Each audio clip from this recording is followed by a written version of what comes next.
First off, we're going to make 2 circles. A bigger one and a smaller one. Okay. Looks very simple, doesn't it? We'll make a table, put it on. Last time I did Pear, took a photograph of it and asked you folks. Now the light's coming from my left, from the window, so the light will be coming from here. I asked you to draw that pear, and it looks like some of you have looked at it at least. It's not very difficult. Now I've got 2 circles. That is one of the shapes of the 5. Remember? The cylinder, the cone, the cube, the circle, the sphere, the pyramid. I think this is still going. Yes. Anyway, here we go. Now, what you do is to make the shape of a pear, it's just standing up. This is the bottom of the pear here, and the table. Now, the light's coming from the side. Your shadow, your cast shadow is going to be over here from it. Okay. And what you do now is you connect this circle with the other one and make a, you don't want that kind of bend, but you could have it if it's any shape actually. There's all kinds of bends, and so what you do is this way. Okay? Now, you take out what's in the middle here of your drawing. There you got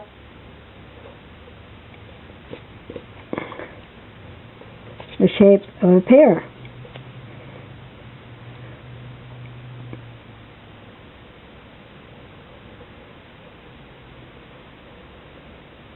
Okay? Now, what you do is you put your stem on it,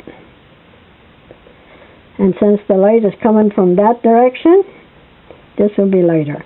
You darken it in here a bit, because I'm not even looking at a pear. I've done so many in my paintings and stuff. I love to paint fruit. Okay, now this gets, okay, the highlights from here, so you're going to shadow in here. And you shadow over and over here, and you go lighter and lighter, and there's your highlight right here. You get this darker here, and darker in here. You get the darker in there. Now, and over here, you get your shadows again.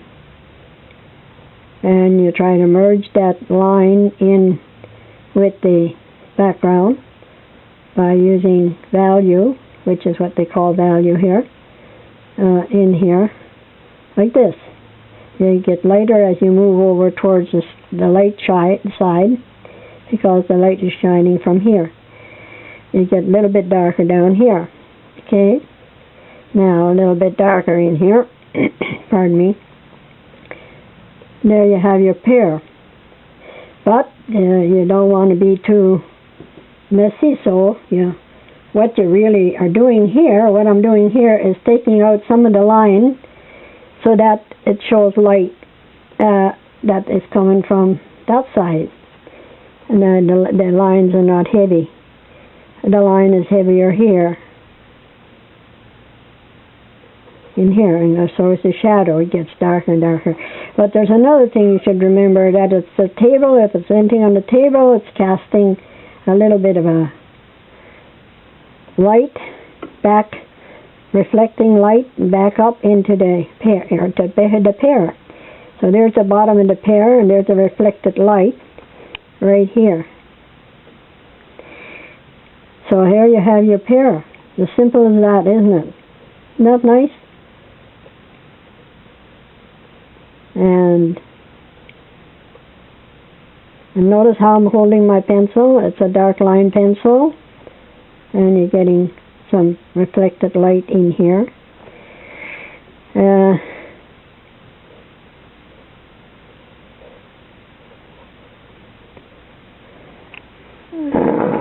bit shaky. Okay, let's see now if I can get there. From this shadow is always darker near the object and gets lighter as it goes away from the object. Further away it goes, it's lighter. And of course it has to have a very dark line where it's sitting on the table, so that it's not disjointed or disconnected. Otherwise it would float around. It's a bit too high up, that line, too sharp into the body. So there, well, it's better. I use this all the time because for drawing it's very, very easy, and lots of people want to just leave the lines as they are. I do sometimes too. You can do that if you want. There you go. So that it was from 2 circles. Don't forget to sign your copyright sign on your work and your name and a month, a date, which is the 6th, and a year. That's very important. No matter what kind of work you do, it's your private property, and it's just like something would be in your home, your television, or your car. You don't want people snitching it from you. And remember too, if you get to the point where you're selling paintings, you don't sell your copyright. You never do. Never do that. The copyright remains with you, and no matter who buys the painting or the sketch or whatever, they are not buying the rights to copy it. They have to get permission from you if they want to do that. And of course you can make a deal with them.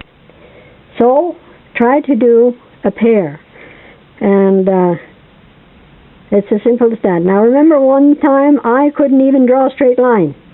Talking about lines, the horizontal line means restfulness, and other lines means different things.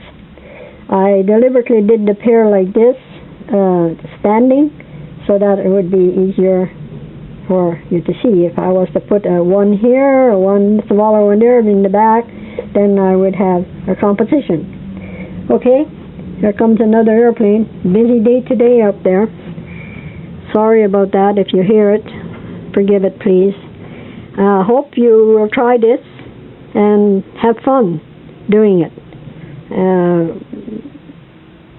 And after if you put a pair in front of you and you make the circles, notice the colors. Now, when I give you the color wheel, I give you the primary colors, which were yellow, red, and blue. And I told you that there was warm and cool colors in the color wheel, divided into the warm colors and the cool colors. And here, I want you to see the warm colors and cool colors of color. So for your warm primaries, you will get cadmium red, cadmium yellow, and ultramarine blue. And for your cool primaries, you would have azalean crimson, lemon yellow, and Prussian blue. You will be able to do these colors by mixing colors, warm and cool, on your color wheel. So please go back to the color wheel and study it, and it will be a great help to your drawings also when you start to draw with color pencil or oil or watercolor or whatever you want to work with. So there you go. Remember where the light comes from and the shape. Only 2 circles. And by the way, if you're a mother or a dad, a sister or a brother, and in wintertime you go out and make a snowman, that's exactly what you're doing. You make one round for the body of a big roll of snow. Then you make a smaller one and you stick it on top. And then you bang all the snow around in here to make it stick together. And then you put the eyes in and the mouth in and something for scarf around its neck, and there it sits until the sun gets warm and it melts. And it's actually I can make a snowman out of this. Let's see. Stop this from moving. One eye, and a nice smile, and a stick, and a stick,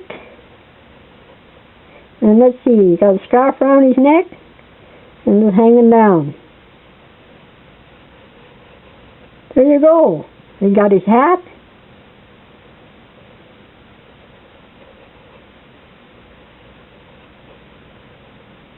There. Look at that. There's your snowman. Simple as that. See? You're drawing a snowman every time you do. When you make a snowman, you're drawing. You're making a drawing. There. Your snowman.